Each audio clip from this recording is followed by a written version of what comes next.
Merci beaucoup, très chers abonnés de notre chaîne. Je suis très heureux de vous avoir nombreux à l'écoute de cette émission de ces jours.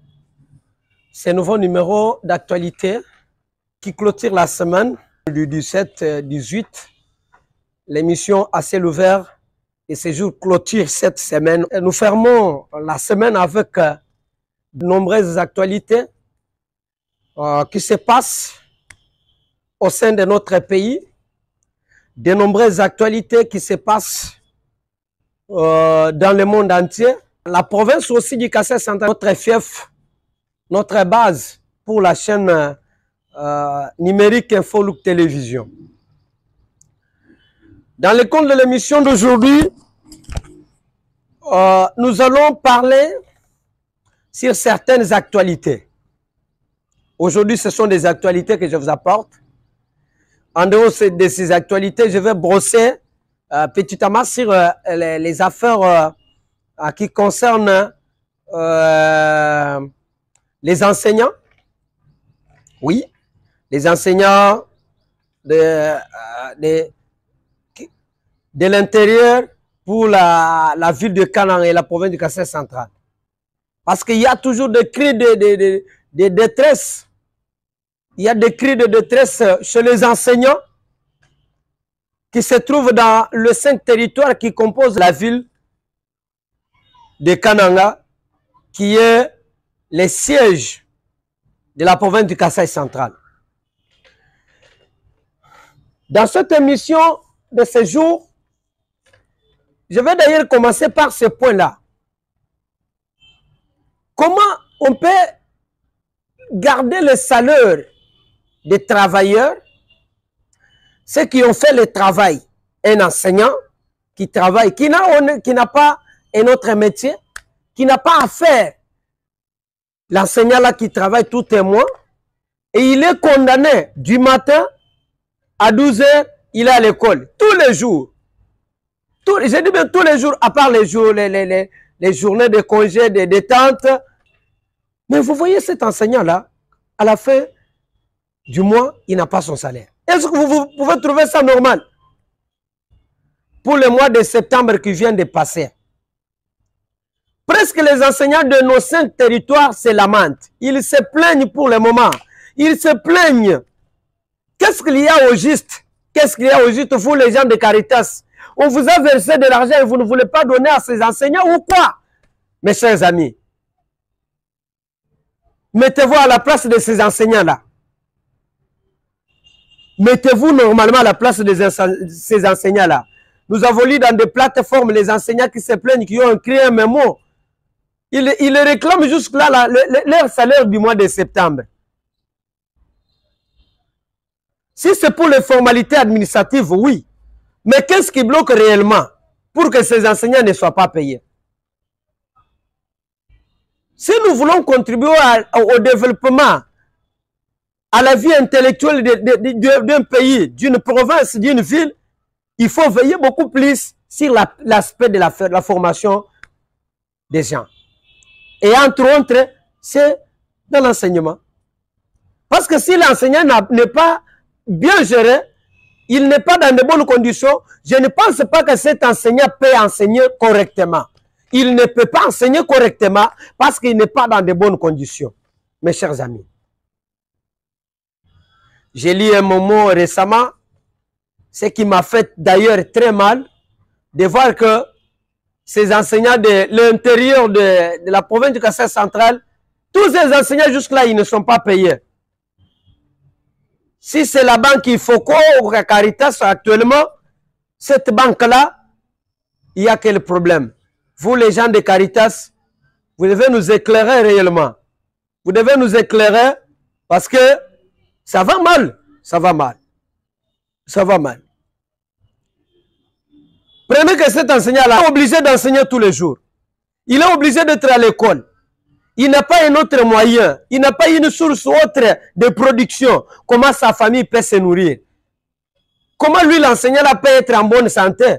C'est pourquoi il y a beaucoup d'enseignants qui n'ont pas de bonne santé. Vous voyez, beaucoup d'enseignants, ils ne vieillissent pas.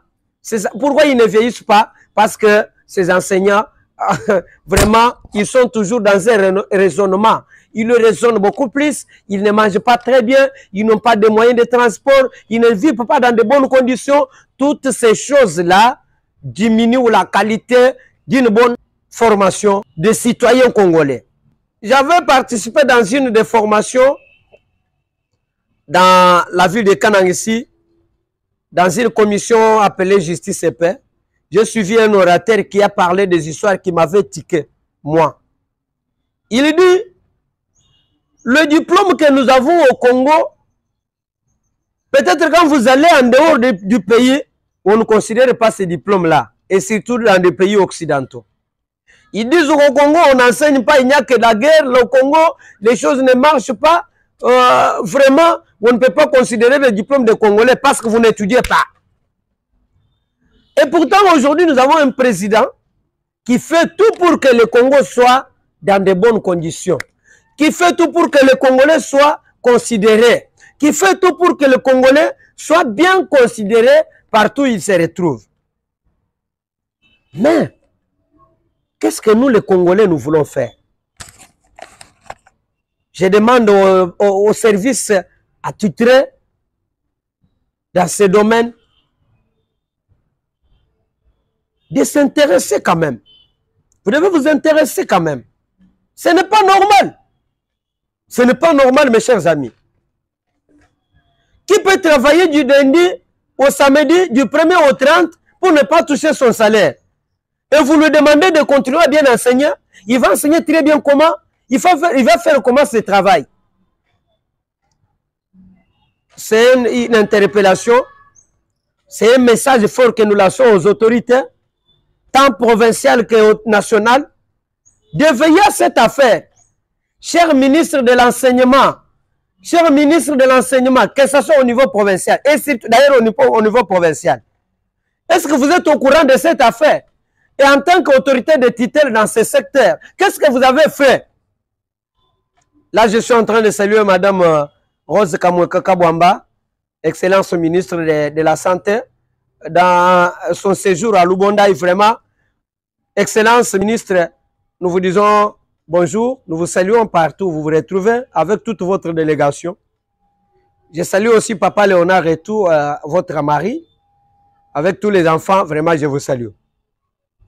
Vous tous qui me suivez dans les 5 territoires de la province du Kasai central plutôt, les 5 communes de la ville de Kananga, les 50aines de quartiers de la ville de Kananga et localités, des avenirs, vous tous les chefs d'avenir, les citoyens kanangais, je vous salue dans cette émission. Partout dans nos 26 provinces, à Bandundu, Grand Équateur, Grand Katanga, Grand Kasaï, Kinshasa, Sud Kivu, Nord Kivu, partout où vous vous retrouvez, vraiment, je vous salue. Bozaba Namboka, Ngaïmo Namboka Nabino, Napesa Bino Mbote, Bozo Akalo Sako, Napesa Bino Mbote, ma confrère journaliste Nyonso, Boza la paix à l'aise, Bokezo Komaka Elengi. J'étais en train de demander à toutes les autorités compétentes de s'intéresser dans cette affaire. Intéressez-vous, trouvez une solution. Comment tous ces gens ici peuvent vivre comme ça? Comment tous ces gens, ils ont enseigné? Si les problèmes résident au niveau des banques qui payent ces agents, essayez de voir les autorités de banque qu'ils trouvent mieux de payer si on a déjà débloqué le montant pour leur payer. Bantou Baben ne peut vivre comme ça non plus. Hein? Comment ils peuvent vivre? Prenons l'exemple des enseignants qui peut-être ne partent pas au champ, ils ne cultivent pas. Parce qu'il y a d'autres enseignants, il a ne fût que le métier qu'il a, c'est l'enseignement. Il est ne fût qu'enseignant, il s'occupe de l'enseignement et c'est fini pour lui. Mais maintenant, quand il travaille, il ne trouve rien. Mes chers amis, même vous, hein? Même vous, ce n'est pas normal. Ce n'est pas normal. C'était une parenthèse.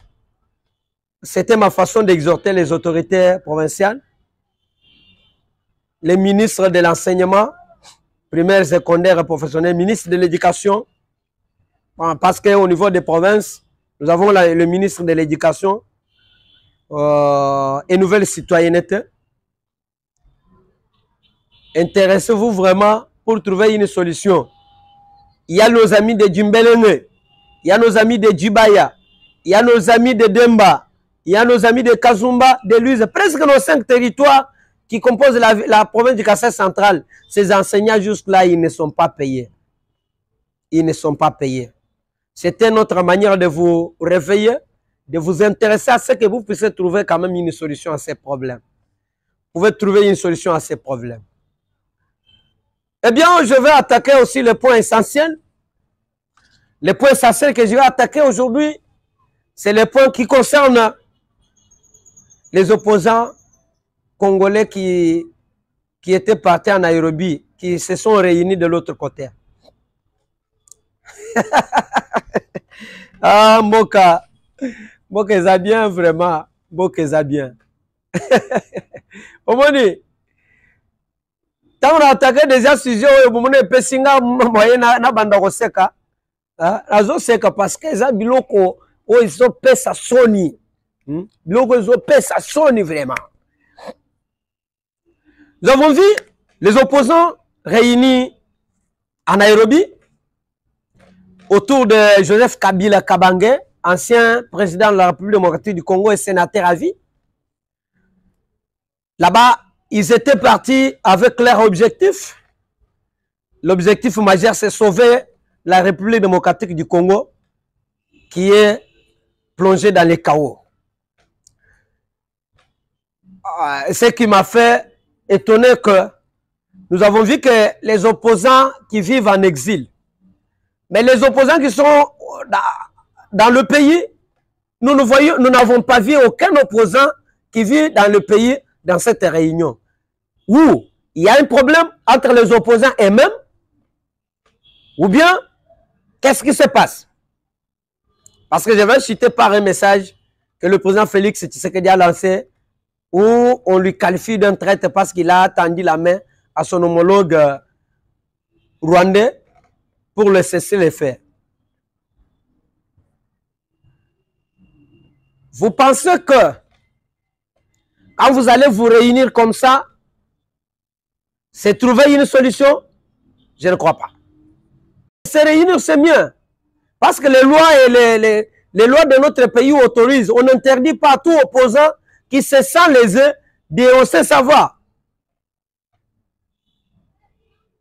Quand j'ai essayé d'auditionner les comptes rendus de cette réunion, je vais vous les balancer.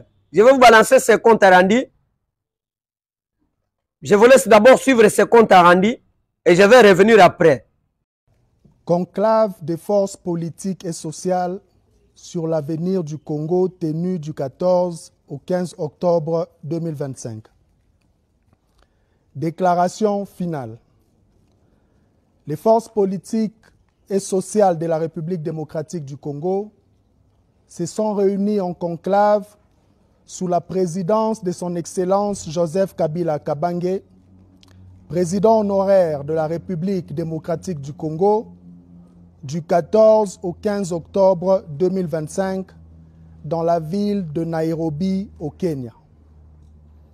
Elles ont procédé à l'analyse minutieuse de la situation générale du pays et évalué la nécessité de se rassembler pour conjuguer leurs efforts dans le cadre de la résolution de la crise multiforme qui secoue la République démocratique du Congo. Les forces politiques et sociales réunies en conclave sur l'avenir du Congo, 1. Constatent avec gravité la détérioration continue de la situation sécuritaire dans l'Est du pays et ce, en dépit de la tenue des négociations directes à Doha au Qatar entre le gouvernement congolais et le mouvement AFC/M23. Lesquelles négociations ont conduit à la signature, le 27 juillet dernier, de la déclaration de principe assortie de plusieurs engagements dont la cessation des hostilités entre parties au conflit, ainsi que le mécanisme de surveillance et de vérification du cessez-le-feu en République démocratique du Congo, signé le 14 octobre 2025. 2. Dénonce avec fermeté la dégradation de la situation sécuritaire dans les provinces de l'Ituri et du Nord Kivu, sous administration militaire dans le cadre de l'état de siège. 3. Exprime leur solidarité et réaffirme leur proximité patriotique à l'endroit de tous les compatriotes victimes de violences de tous ordres dans la partie est de notre pays, dans le Kwango, dans le Kwilu, dans le Mai-Ndombe, ainsi que dans les centres urbains de Kinshasa et du Haut-Katanga. 4. Réitèrent leurs préoccupations quant au contexte politique du pays, marqué notamment par la réinstauration de la dictature, par l'union sacrée convertie en parti unique, le rétrécissement de l'espace démocratique, l'instrumentalisation à outrance de la justice à des fins de règlement des comptes politiques, la confiscation de moyens de l'État à des fins de propagande et de pérennisation d'un pouvoir illégitime, fondamentalement dressé contre le peuple. 5. Affirme que le règlement définitif de la crise politique, délibérément créé et entretenu par Tshisekedi Tshilombo, passe nécessairement par la tenue d'un dialogue inclusif, sincère, sans sujet tabou et dont les conclusions sont imposables à tous. Elle récuse donc, de la manière la plus formelle, le monologue projeté par M. Tshisekedi Tshilombo et réaffirme en conséquence leur soutien au pacte social pour la paix et le bien vivre ensemble en République démocratique du Congo, initié par la mission conjointe ECC-5O. 6. Dénonce la détention arbitraire des leaders politiques et sociaux, des membres de forces de sécurité et de défense, ainsi que tous les jugements iniques prononcés par les cours et tribunaux à l'encontre des leaders de l'opposition et des voix critiques au régime de Kinshasa. 7. Dénonce le détournement des deniers publics et le pillage des ressources naturelles du pays par le régime en place. 8. Décide de se rassembler dans un cadre dénommé Mouvement Sauvant la République démocratique du Congo, en abrégé Sauvant la RDC. Tobikisa Ekolo, Tuokowe Taifa, Tupandishai Jitunga, Beto Mvulusa Insi. De prendre contact avec tous les Congolais opposés à la dictature afin de mener à l'unisson des actions en vue de mettre fin à la tyrannie, de restaurer l'autorité de l'État, de rétablir la démocratie et de favoriser la réconciliation nationale. 9. Décide d'engager une grande offensive diplomatique afin d'éclairer les pays frères d'Afrique ainsi que les partenaires extérieurs sur la crise qui déchire notre pays, ses causes profondes et les voies pour y mettre fin de manière efficace et durable. Suivez de vous-même ce qu'ils ont donné comme recommandation. Ils ont dénommé leur plateforme qui devient aujourd'hui une plateforme Sauvons le Congo. Mais je me demande, la fois passée, Joseph Kabila, ancien président de la République démocratique du Congo, avait le front commun pour le Congo, voulais-je dire. Joseph Kabila Kabang avait le front commun pour le Congo. Qui aujourd'hui, on ne voit pas comment cette plateforme est en train de fonctionner. Les opposants qui applaudissent à côté de Joseph Kabila aujourd'hui, hier c'était des opposants farouches. Ils qualifient Félix Tshisekedi d'un dictateur qui a transformé la plateforme Union Sacrée en un parti unique au Congo. Mais nous devons être contents des œuvres que son Excellence Félix Antoine Tshisekedi Tshilombo, Mukwantombolo, Moyomayo Wakanyinda, ce qu'il fait pour notre pays. Nous applaudissons parce que nous avons eu un président qui est considéré comme âme de notre pays, un cerveau moteur de notre pays. À titre exemplatif, vous voyez, vis-à-vis de sa diplomatie, et aujourd'hui nous sommes en train d'aller petit à petit à un changement. Aujourd'hui, je prends l'exemple de la province du Kassai central. Pour quitter Kanang vers Kinshasa, il fallait dépenser beaucoup d'argent. Et aujourd'hui, si vous voulez quitter la ville de Kanang pour aller à Kinshasa, si c'est à pied, au véhicule, par route, vous ferez peut-être 4 jours, 5 jours. On dirait que tu peux là dans une semaine, tu rentres facilement par de petits moyens que tu as là. Pour prendre l'avion, c'est quelque chose de 110 $. Vous vous trouvez déjà, à part les go pass et autres formalités de jeunes, mais vous voyez, dépenser peu d'argent, vous allez à Kinshasa, vous rentrez. Ce qui était le cas contraire dans le pouvoir qui vient de passer. Ce qui était le cas contraire. Cher président fédéral de l'AFDC Kassai central, je vous salue, mais c'est Sylvain Bakaji que tu parles et tout son comité fédéral. Je salue Modeste Batiloukwebo, une machine à beaucoup d'intelligence dans notre pays. Modeste Batiloukwebo, autorité morale de l'AFDC Kassai central, je vous salue partout. Là où vous vous trouvez, sentez-vous à l'aise. Topesi binombote, Mokonzi, Losako Anande. Merci beaucoup. J'étais en train de dire quoi? Actuellement, si nous avons connu un petit développement, c'est grâce au leadership du président de la République, Félix Antoine Tshisekedi Tshilombo. Nous, le peuple kassaïen, nous devons lui soutenir. Et même quand il y a de mal, nous devons savoir comment reprocher notre frère. Lui dire que voilà, ici, ça ne marche pas. Nous ne devons pas nous plonger dans une opposition sans intérêt. Soyez vigilants, mes chers amis.